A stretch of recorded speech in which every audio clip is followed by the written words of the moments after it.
Gusto ko lang itakil din ito mga kaibigan. Itong sinasabi po ni dating Pangulong Duterte, no? So, ito po yung sinasabi po ni dating Pangulong Duterte. It is unfortunate that the obsession of this administration, look at the word, no? The obsession. Pag sinabi mong obsession, iba yan. Iba yung obsession di ba? Ibig sabihin, obsessed na obsessed ka, no? Talagang grabe yung iyong pagnanasa, yung obsession mo talaga, no? Ito yung ginamit niya ni Duterte na salita, no? It is unfortunate daw, mga kaibigan, unfortunate, that the obsession of this administration, obsessed daw yung administrasyon natin ngayon, no? To demonize Pastor Kibuloy. Obsessed na obsessed daw, mga kaibigan, ang administrasyong Marcos para daw i-demonize si Kibuloy. Hello! Doon pa lang, mga kaibigan, hello? Obsessed ang administrasyon para i-demonize si Kibuloy? Unang-una, ano ang dahilan? Bakit ma-obsess ang administrasyon para i-demonize si Kibuloy? Ano ang dahilan? Hello? Wala namang personal na galit si PBBM kay Kibuloy. Diba? Wala namang pakialam si PBBM kay Kibuloy. At hello din, kahit nga ang Amerika na merong malaking nagawang kasalanan sa pamilya ni PBBM ay kinakaibigan nga ni PBBM at hindi nga siya nagtanim ng galit. Kasi mga guys, kung titingnan natin kung meron mang presidente na magiging anti-US, hindi yun si Digong. Dapat si PBBM yun. Si PBBM ang dapat na maging anti-US dahil unang-una sa lahat, malaki ang kasalanan ng US sa pamilya ni PBBM. Pero sinet aside ni PBBM ang kanyang emosyon. Sinet aside niya ang personal na, kumbaga ang personal na interest, sinet aside niya para sa taong bayan, para sa sambayan ng Filipino. Ganyan ang leader. Ganyan ang matino at maayos na leader. Yung kahit na meron kang issue, no? Dito sa Amerika na to, may issue dyan si PBBM. Na kung titingnan natin, dapat nga maging hater siya ng Amerika, pero hindi niya ginawa kasi alam niya na hindi yun makakabuti sa taong bayan at sa Pilipinas. Kaya, nakipag-agree siya ulit at binuhay niya yung Mutual Defense Agreement, no? Yung treaty natin at pinapasok pa dito yung EDCA para makatulong sa atin, no, sa problema natin sa West Philippine Sea at saka sa mga humanitarian efforts. So kung titingnan natin mga kaibigan, bakit ma-obsess si President Marcos para i-demonize si Kibuloy? Hello! Unang-una sa lahat, walang issue si PBBM kay Kibuloy. Wala! Nakakatawa talaga itong si Digong. Fentanyl pa more. Addict ka kasi sa fentanyl at saka sa Mary Jane. Yan ang napapala mo. Kakachongki mo ng fentanyl at saka ng Mary Jane. Yan ang napapala mo. Bangag ka, Digong. Bangag ka, Digong. Bangag ka. 10 ng mga DD sheets mo. Bangag kayong lahat. Diba? Mga bangag, mga gago, mga bugok. Yan, ang aga-aga, Saturday. So, ayan mga kaibigan, no? It is unfortunate that the obsession of this administration to demonize Pastor Kibuloy. Walang demonization dito. Hindi dinidemonize ng Marcos administration si Kibuloy dahil unang-una sa lahat, wala naman siyang pakialam kay Kibuloy. Wala naman siyang issue kay Kibuloy. Diba? Tapos ano pang sabi ni Duterte? Sabi ni Digong, even before he could be convicted by a court of law, no? Even before he could be convicted by a court of law. So, ano natin na, it is unfortunate that the obsession of the administration to demonize Pastor Kibuloy even before he could be convicted by a court of law. Saglit lang. Paano siya makukonvict? Paano ba makukonvict yung isang tao ng batas kung dinidelay naman niya yung mga hearing? Kasi hindi siya pumupunta, hindi siya nagpapakita. Kung gusto mo pala ng mabilis na conviction sabihan mo yung kaibigan mo na magpakita na nang sa ganun ay magtuloy-tuloy na yung kaso. Magpakita siya, 'di ba? Kasi sabi niyo, hindi pa man dinidemonize daw, no, si Kibuloy, hindi pa man daw talaga nakukonvict sa korte. No? Paano nga makukonvict si Kibuloy mo? Hindi nga pumupunta sa mga hearing, nagtatago. Ngayon, kung matino kang dating Pangulo ng Pilipinas, kung matino ang utak mo at hindi pa talaga na, kumbaga hindi pa talaga fully na sira, na damage ng fentanyl, sabihan mo ang best friend mong si Kibuloy na mag-appear sa mga korte nang sa ganon mapabilis ang conviction niya. Yun lang yun, digong. Diba? So, fentanyl ka ng fentanyl. Masyado ka ng ano dyan sa fentanyl na yan. Sabihan mo yung ano mo, yung kaibigan mo. Mag-appear na sa korte para mapabilis ang conviction sa kanya. Nang sa ganun, makulong ka agad siya. Diba? Ganun lang yun eh. Kasi sinasabi niya, hindi pa nga daw nako-convict. Pagkatapos dinidemonize daw ng Marcos administration si Kibuloy. Hello? Kahit umabot pa ng 10 taon, hindi talaga yan mako-convict kapag hindi yan nagpakita. Diba? So, ang gagawin na lang, kailangan gumawa ng ang korte, di ko alam, hindi naman ako lawyer, no? Pero gumawa na lang ang korte ng isang, hindi ko alam kung anong gagawin ng korte dyan, no? Na ideklara na itong si Kibuloy ay talagang guilty na. At ituring na siya na terorista, ituring na siya na talagang masamang tao, guilty. Yan na lang talaga yan. Kung ayaw niya talagang pumunta sa korte, no? Yan na lang ang dapat gawin. Pagkatapos, na siya, ang gawin na lang talaga dyan ay yung lagyan ng pera yung ulo niya, no? Shoot to kill. Ganyan na lang talaga ang mangyari dyan. Kasi ayaw niya magpakita eh. So, na lang yan. Shoot to kill na lang talaga. Ganyan na lang. Yan na lang talaga ang magiging solusyon dyan. Kapag hindi pa rin talaga siya nagpakita. Wanted na yan. Wanted, no? Sa Amerika nga, di ba? Most wanted person of FBI, Apollo Kibuloy, di ba? So, hindi siya dinidemonize ng Marcos administration dahil noon pa man, meron na siyang kaso. Excuse. Wala pa man si President Marcos, ikaw pa lang digong, may kaso na talaga si Kibuloy. So, ano bang dinadrama mo dyan? Naghahanap ka ng naghahanap kang kakampi, naghahanap kayo ng simpati sa taong bayan? Hello, hindi magsisimpati ang taong bayan sa inyo. Dahil masama naman ang inyong pinagtatanggol ay hindi naman mabuti, di ba? So, ano pa? Sabi niya dito, is a clear maneuver to divert attention. Clear maneuver daw, para daw i-divert, no, yung attention sa lumalala daw. Lumalala daw na krisis sa, korupsyon. Hello! Nakakatawa si Digong. Sino ba ang merong 51 billion? Sino? Ang anak mo, di ba? Pinayagan mo ang anak mo, no? Na magkaroon ng 51 billion. Di ba? Doon pa lang grabe na Grabe na ang korupsyon. Doon pa lang sa anak mo, grabe na. 51 billion. Pagkatapos, kita mo naman, di ba? Parmali. Anong ginawa mo, Digo? Pinatransfer mo ang 47.6 billion doon sa PSDBM, no? From the DOH, no? Ikaw mismo ang gumawa. Illegal yun. Pagkatapos, yung pera? Happy-happy ang mga katropa mong mga inject. So, sino ngayon ang corrupt? Ikaw ang corrupt. 'Di ba? Deepening corruption, no? Tapos ngayon sinasabi mo na para i-divert ang atensyon sa korupsyon, sa lumalalang korupsyon. Tinatawag mo na krisis at lumalalang korupsyon. Hello! Tigil-tigil na sa fentanyl. Sa kaka-fentanyl mo na brain damage ka na. Knock-knock tayo, knock-knock muna. Knock-knock! Digong Brenda. Digong Brenda who? Si Digong ay brain damage. Parang corny yata yung joke ko. Tumawa na lang kayo. Pabira naman. Tumawa na lang kayo dyan. Brenda, no? Si Digong po. Digong Brenda. Okay. Digong brain damage. Yun. Brain damage na po siya sa kaka-fentanyl. Kita nyo? Tinatawag niya ngayon na meron daw lumalala, na lumalalim at lumalalang krisis daw ngayon sa korupsyon. Hello! Nakikita mo ba ang nangyari ngayon, Digong? Nakikita mo ba ang nangyari ngayon? O sabihin na natin may korupsyon. Meron daw Kasi sinasabi naman nila lahat ng gobyerno may korupsyon.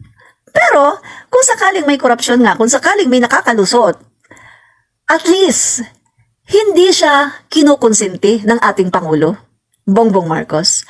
Sa panahon mo, kinonsinti mo ang korupsyon Alam mo na may korupsyon, pero kinonsinti mo, di ba? Oh, anong nangyari? DOH, yung ibang mga ahensya ng gobyerno sa panahon mo, yung mga cabinet members mo, pinipigilan mo, 'di ba, na umattend ng Blue Ribbon Committee hearings ng Senate. Pinipigilan mo, 'di ba? Kasi ayaw mo na ma-expose ang korupsyon. Anong sabi mo doon sa mga senador? Anong sabi mo sa mga senador? Ipaalala natin. Nagbanta ka, 'di ba? Ang sabi mo, sige, pilitin nyo na pumunta yung mga yan, yung mga cabinet, you're referring to your cabinet members. Sabi mo, pilitin nyo na umattend yung mga yan. Magkakasubukan tayo dito. Natakot naman ang mga senador sa'yo kasi alam nilang karakas mo. Ayaw naman nilang maganon kasi marami pa silang future sa Pilipinas, 'di ba? So ayaw nilang maganon. So tigil na sila sa pag-iimbestiga sa mga korupsyon, 'di ba? Sa gobyerno mo. The best example niyan. Galit na galit ka sa COA. Mag-kidnap tayo ng COA, torture natin. Sabi pa, litsi ang COA na yan. Putang ina yung COA na yan. The best example, Digong. Ikaw ang corrupt. Grabe ang korupsyon sa panahon mo. 'Di ba ang sabi nga ni Manny Pacquiao, the most corrupt administration, doble pa daw ang korupsyon. Sabi ni Manny Pacquiao, kung corrupt noon sa panahon ng Dilawan, mas corrupt ka daw. Doble daw ang korupsyon. Hindi naniniwala ang tao noon kay Manny Pacquiao kasi ikaw ang pinaniwalaan. Kasi nga, magaling kang mambudol. Yan ang skill mo, Digong. Magaling kang mambudol. Budolero ka. Yan ang skills mo, Digong. Diba? Marami kang nabudol na tao nabudol na mga Pilipino sa mga paawa effect mo. Kunwari, hindi ka bibili ng sapatos, naglalakad ka, yung sapatos mo, magugulat na lang yung tao. Yung swelas ng sapatos niya, nagmumanga nga, nasisira yung sapatos, tapos nagkukulambo, diba? Pagkatapos, kapag nagsalita, wala daw siyang ganito, mahirap lang daw siya, nakatira lang daw siya sa isang bahay na maliit. Hala, yun pala mga kaibigan, pinapatago lang pala yung kanyang mga ninakaw. Pagkatapos, bigla na lang umamin na totoo naman marami akong nanakaw. Kaya lang ubos na Mga kaibigan, alam niyo ba na ang mga joke na ginagawa ng tao, lalong-lalo na ni Digong, yan ay mga totoo. Diba? Kahit tayo kapag nagjo-joke tayo, minsan may mga bagay na mga katotohanan na hindi natin masabi ng tahasan kasi medyo nahihiya tayo. Kaya ang ginagawa na lang natin joke. Kaya yung mga joke, mga kaibigan, 90% ng mga joke na ginagawa ng tao ay totoo. Guys, nasa psychology yan. Kahit paano, nakapag-aral ako ng psychology. Kasi ako guys, education di ba? Preschool specialization ako. Pero nakapagturo ako ng elementary, nakapagturo din ako ng high school, tapos nakapagturo din ako sa professional. So, meron akong subject ng psychology na magbabasa ka ng mind ng tao, babasahin mo yung ugali ng tao, yung kanilang mga pag-uugali, sa pamagitan din kanilang mga likes and dislikes, yan. Marami yan mga guys. At ang mga joke po, ginagawa ng tao ang joke dahil hindi niya masabi ng tahasan yung katotohanan dahil minsan nahihiya siya kaya dinadaan na lang niya sa biro. Kaya yung biro na yun, yung biro na yun ni Digong na marami din akong nanakaw. Kaya lang, ubos na nga lang. Mga kaibigan, maniniwala kang ubos na ang ninakaw niya? Ang sa ko nga, mga kaibigan ang sa pantanga ko nga, baka kaya masyado silang protected kay Kibuloy ay dahil ang kanilang mga kayamanan ay ininvest nila doon sa kingdom. Diba? Baka yan ang dahilan kaya masyado silang protected kay Kibuloy dahil baka yung kanilang mga pera, yung kanilang mga kayamanan ay nandoon sa kingdom. Ang laki ng kingdom, di natin alam. Baka marami diyang madalaki mga vaults ng mga pera, di ba? Opo, ay si Y. Castillo. Totoo, sinabi ni Manny Pacquiao na aktuhan niya daw talaga sobrang corrupt. Yes po, that's true. Totoo talaga, grabe ang korupsyon sa panahon ni Digong. Kaya nakakatawa yung sinasabi niya ngayon na deepening crisis, no? Lumalalim daw na krisis ng korupsyon. Tapos incompetence pa. Hello? Sino bang incompetent? Di ba ikaw? Ikaw ang incompetent. Mahiya ka sa balat mo. Kapal na mukha mo, Digong. Ang kapal na mukha mo. Ikaw ang incompetent. Tapos abuse of authority. Nagsalita ang mamamatay tao. Nagsalita ang killer. 'Di ba? Self-confessed killer 'yan eh. Sabi niya, I killed I don't know, I killed three of them. I don't know how many bullets have entered their body, etc., etc. At palagi naman niya yung sinasabi. Kaya very confident tayo na sabihin na killer siya. Kasi palagi niyang sinasabi yan eh. Ang dami niyang mga videos na sinasabi niya na killer siya. Mamamatay tao siya. Pinapatay niya yung mga tao. Personally, binabaril niya. Kaya confident tayo na totoo yung sinasabi natin dito. 'Di ba? Pagkatapos sasabihin niya ngayon abuse of authority. Hello, ano ba yung mga sinasabi niya? Oh, shoot to kill. Patayin niyo. Ganahin niyo. O, 'di ba? So mga kaibigan, etong si Digong sa kaka-fentanyl niya, sa sobrang addict talaga. Grabe na talaga mga kaibigan yung kanyang brain. Brain da na talaga siya. Brain da as in damage, no? Brain damage na talaga siya mga kaibigan. Kaya yan ang nangyari sa kanya ngayon. Hindi na niya matandaan kung anong pinaggagawa niya noong siya pa ang Pangulo ng Pilipinas. Na pinagtsutyugi niya yung mga tao na maliliit na nasa kalye, mga nasa squatter area. Pero yung kanyang mga kachokaran na kanyang mga best friends, mga kaibigan, na sangkot sa mga sindikato ng droga. Ayan, kanyang pinoprotektahan. Michael Yang, Alan Lim, Kenneth Dong, etc., etc. Pinoproteksyonan niya. Kahit alam naman niya na mga sangkot. Sa bagay mga kaibigan, sabi nga, Joe Masison, Sina Las Cañas, Asierto, Mumbabato ba yun? At marami pang iba. Ano sinasabi? Si Digong daw, cover up lang niya ang kanyang war on drugs. Pero ang totoo, mga kaibigan, ang totoo, kaya siya naggaganyan dahil kino-cover up lang niya dahil para pagtakpan ang kanyang sarili. Dahil, anong sabi? Digong is the Lord of all drug lords in Southern Philippines. Siya ang drug lord. Diba? Yun yung mga kaibigan. Nakikita nyo, yung anak niya, bakit hindi niya tinukhang? Anong sabi nga balik natin ulit si Baron Geisler. Anong sabi ni Baron Geisler? Anong mararamdaman mo kapag nalaman mo na magpositibo sa droga yung anak mo? Hinamon niya si Duterte. Sabi niya, ipa-drug test mo ang mga anak mo. Ngayon, o bukas, kahit saan, kahit anong drug test, ipa-drug test mo. Anong gagawin mo? Anong mararamdaman mo kapag nalaman mo na positibo yan? Mga kaibigan, dapat tinukhang niya yung anak niya. Yun ang number 1 niya dapat na tinukhang yung anak niya. Diba? At isa pa, never yan na nagpa-drug test. Si Duterte, never siya nagpa-drug test. Kahit nung panahon na presidente siya, na ang sinasabi ng mga tao, magpa-drug test siya. Dahil insane na siya, brain damage, dahil sa kakagamit ng Fenta, Mary Jane. Pero hindi siya nagpa-drug test. Anong sabi ni Roque? To the rescue si Roque. Pangulo na, hinalal na pangulo si Pangulong Duterte. Hindi siya pwedeng pilitin ng mga tao. 'Di ba? So mga kaibigan, ang lahat ng mga sinasabi ngayon ni Duterte against sa ating Pangulong Ferdinand Marcos Jr., boomerang sa kanya lahat. Tama sa kanya lahat, no? Dahil lahat ng sinasabi niya ngayon sa ating Pangulo ay sa kanya talaga. Sa kanya talaga 'yan, 'di ba? Malala ang panahon ni Duterte. Talaga ba mas malala sa panahon ni Duterte? Sa panahon ni Duterte, nasaksak ang aking kaibigan. Paano pa ng COVID o lockdown? Yun, sir. Opo, kita mo? Lakay Reagan Bulletin. Yan. Salamat sa panunood. Lakay. Kita nyo, yan ang katotohanan, mga kaibigan, na malala po sa panahon ni Duterte. Nalala ko na panahon ni Duterte, mga kaibigan,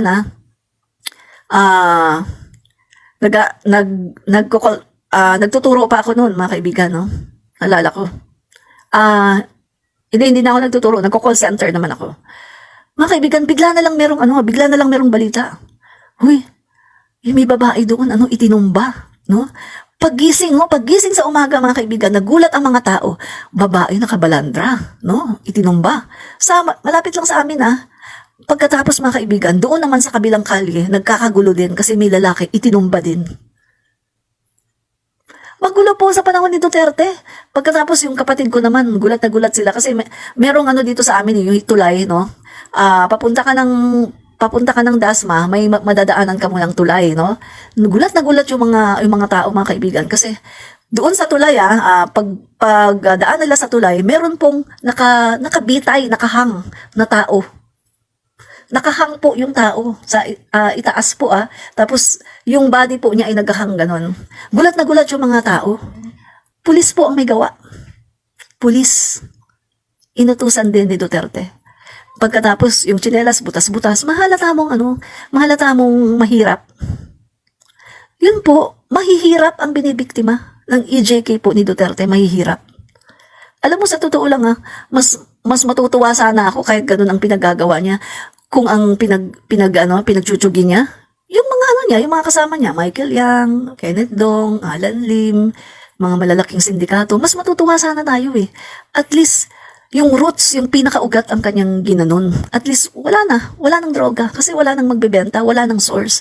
Kaso ang kanyang mga pinaggaganon, mga mahihirap, mga nanggaling sa squatter area, pag nakahandusay, mga sira-sira ang tsinela, sira-sira ang mga damit, mahalata mong walang-wala galing sa squatter.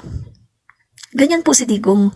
Wala po siyang human rights. Wala po siyang awa sa mga Pilipino. Wala po kasi siyang Diyos. Diba minura niya ang Diyos? Minura niya ang Papa. Minura niya ang mga pare. Pagkatapos ngayon, magpipray rally sila. Hello, saan kayo magpipray? Mga didishits. Magpipray kayo kay Satanas? Kung sasabihin nyo na mananalangin kayo kay Satanas, maniniwala pa ako. Pero kung sasabihin nyo na mananalangin kayo sa Diyos, hello, mga ipokrito na mga didishits, hindi ako maniniwala sa inyo. Dahil mismo ang inyong demonyo ay hindi naniniwala sa Diyos. Diba? Minura niya ang Diyos. At yung Kibuloy ninyo, hindi naman naniniwala sa Diyos eh. Siya ang Diyos, kamo. Ang pinaniniwalaan ni Kibuloy, siya ang Diyos. Hindi naniniwala yan sa Diyos. Yung Kibuloy ninyo ay isang kulto. Yan ang inyong Diyos. Kasi kung talagang naniniwala siya sa Diyos, ay mamumuhay siya according to the Bible. Pero hindi eh. False prophet siya eh. Kasi anong sabi sa Biblia?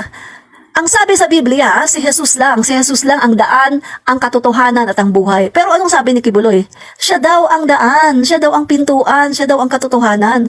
So ngayon, kitang-kita nyo na ang mga naniniwala kay Kibuloy ay mga kulto, mga bangag, mga walang Diyos, mga erehe. Yan kayo. Diba? Yan kayo, mga Satanas. Yan kayo. Hindi kayo naniniwala sa Diyos. Ang pinaniniwalaan nyo ay mga kulto ni Kibuloy. Diba? Pagkatapos ngayon, eto kayo, nanggugulo kayo sa Pilipinas. Sa totoo lang ang Pilipinas ngayon maayos. Pero nandito kayo, nanggugulo kayo, mga didi shits. Kayo ang nanggugulo sa Pilipinas. Kayo ang major problem ng Pilipinas. Diba? Kung titingnan natin, walang problema ang Pilipinas. Kayo na mga didishits, sa mga hunghang, na mga bugok na mga tao na naniniwala sa kulto ng mga walang Diyos, mga Satanas. Kayo talaga ang problema ng Pilipinas, ang mga main problem ng Pilipinas. Kung titingnan natin, mga Satanas kayo. Yan. Naniniwala kayo sa kulto, sa kay Kibuloy. Diba? Kaya, prayer rally kayo. Hello! Magkaroon ng, sa bagay kasi wala naman talaga silang konsensya. Nagagawa nga nilang magchitsugi-tsugi ng tao, 30,000. Doon pa lang makikita mo na na wala talaga silang konsensya. 30,000, libo-libong tao, chinugi. Walang walang due process, walang papel-papel. Chinugi. Mga mahihirap. Kaya nga sabi ko, itong si Digong, anti-poor ito eh. Galit itong si Digong sa mahihirap, ha? Yan ang Pangulo ng Pilipinas na galit sa mahihirap, yan si Digong. Anti-poor. Kasi kapag poor ka, kapag mahirap ka, itutsugi ka niya eh. Diba? Chinugi niya lahat ng mga mahihirap yung chinugi niya. Diba? Bastos yan. Kita mo nga, diba? Napakabastos. Si Kibuloy daw alagad ng Diyos? Alagad daw ng Diyos si Kibuloy?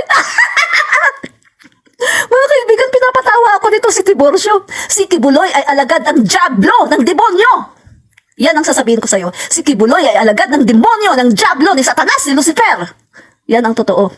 Kasi kung alagad siya ng Diyos, hindi siya manggagahasa ng mga kabataan. Kung alagad siya ng Diyos, hindi niya pahirapan yung mga kabataan para i-torture kapag wala silang nakukuha ng mga salapi sa daan, wala silang napapamalimos. Kaya tumigil ka kasasabi ng alagad ng Diyos dahil si Kibuloy ay hindi alagad ng Diyos, kundi ng Diablo, ni Lucifer, ni Satanas. Yan ang totoo, no? Ay talaga naman, ako talaga ay... Sorry mga guys, Kasi nakakagalit eh. Sinasabi niya na na alagad daw ng Diyos si Kibuloy. Hello! Hindi alagad ng Diyos si Kibuloy. Alagad yan ni Taning, ni Satanas, ni Lucifer. Yan ang totoo. Sabi pa niya, ipagdarasal kita dahil nababalot ng dilim ang puso mo. Lord, Panginoong Jesus, pinapanalangin ko po ang taong ito, si Tiborcio o Itengso, kung sino man to, mga kaibigan, no? Pinapanalangin ko yan, mga kaibigan, no? Na sana ay linisin ng Panginoon ang puso niya, no? Sa pangalan ni Jesus, in the name of Jesus, no? I command the bad spirit I cast out the evil spirit in the life of Tiborcio o Itengso, in Jesus' name, mawala ka sa pangalan ni Jesus. Huwag niyong gamitin ang pangalan ni Jesus para isulong ang kadiliman, para isulong ang pagiging kulto ni Kibuloy. Hindi siya anak ng Diyos. Siya ay anak ng Diablo, anak ni Satanas. Yan ang totoo, no? Anak po ni Satanas si Kibuloy. Dahil ang anak ng Diyos hindi kailanman manggagahasa. 'Di ba? Lagi yan sa comment section ni Mami Peng, si Benji Contreras at Top 1, no? Yan. So mga kaibigan, no? So, matuloy po tayo dito sa sinasabi ni Duterte. So yan, sabi niya, abuse of authority daw. Duterte, ikaw ba yan? Are you sure ikaw ang sumulat niyan? Kasi kung merong magsasabi ng abuse of authority, hindi yun ikaw. Kasi alam mo naman na ikaw ang number 1 na abuser. In-abuse mo ang authority mo eh. Oh, mga kaibigan ha, alam nyo ba mga guys, doon pa nga lang sa panghahalik niya sa mga babae, nilalaplap niya ang mga nguso ng mga kababaihan, doon pa nga lang eh, abuse of power yun, di ba? Di ba? Kasi, Pangulo siya ng Pilipinas. Pangulo siya ng Pilipinas, mga kaibigan. Pinakamataas na katungkulan. Pagkatapos, nilalaplap niya ang mga nguso ng mga kababaihan. Hindi lang isa, hindi lang dalawa, hindi lang tatlo. Marami. Tapos nanonood pa yung dati niyang asawa at yung kanyang kinakasama. Guys, nagkaroon tayo ng dating Pangulo na napakabastos, na ikinakahiya ng taong bayan. Bastos yan. Kinakahiya ng taong bayan. Biruin mo, nagkaroon tayo ng ganyang Pangulo. No wonder si Sharon Cuneta noon umiiyak. Ngayon ko lang nararamdaman, mga kaibigan, at naiintindihan yung nararamdaman noon ni Sharon Cuneta. At sinasabi niya na sana maibalik na ang disente. Diba? So ngayon, eto na, Sharon, naibalik na natin ang disente. Disenteng-disente ang ating Pangulo, Bongbong Marcos. No? At mga kaibigan, huwag na nating hayaan na magkaroon pa tayo ng another Pangulo ng Pilipinas na katulad nitong digong na to. Kaya mga kaibigan, sa 2028, huwag tayong buboto ng isa pang Duterte. Kasi ang gagawin lang ng mga yan, self-interest. Interest lang nila. Interest lang ng China. Sila lang. Mga kaibigan, hindi sila marunong sumunod sa batas.